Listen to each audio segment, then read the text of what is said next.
മാർക്കോസ് ഇന്ത്യയുടെ marine commandos. ലോകത്തിലെ ഏറ്റവും അപകടകാരികളായ സ്പെഷ്യൽ ഫോഴ്സാണ് മാർക്കോസ്. വെള്ളത്തിലും കരയിലും ആകാശത്തിലും യുദ്ധം നടത്താൻ പ്രത്യേക പരിശീലനം ലഭിച്ചവരാണ് ഇവർ.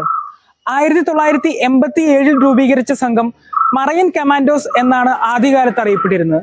പിന്നീട് മറൈൻ കമാൻഡോസ് സ്പെഷ്യൽ ഫോഴ്സായി മാറി മാർക്കോസ് എന്ന ചുരുക്കപ്പേരിൽ അറിയപ്പെടാൻ തുടങ്ങി.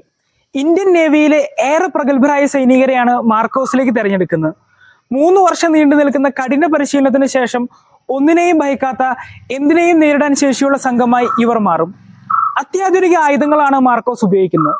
പക്ഷേ ഇതിനേക്കാളൊക്കെ പ്രാധാന്യം അവരുടെ ധൈര്യത്തിന് തന്നെയാണ്. Operation Cactus, Operation Black Tornado, Operation Pawan എന്നിങ്ങനെ നിരവധി ദൗത്യങ്ങളാണ് മാർക്കോസ് വിജയകരമായി പൂർത്തീകരിച്ചിട്ടുള്ളത്. മാർക്കോസിന്റെ കയ്യിൽപ്പെട്ട ഒരു തീവ്രവാദിയും ജീവനോടെ തിരിച്ചു പോയിട്ടില്ല. പോയിരുന്നെങ്കിൽ അവർ പറയുമായിരുന്നു, ഇന്ത്യയിലേക്ക് പോകരുത്, അവിടെ മാർക്കോസ് ഉണ്ട്.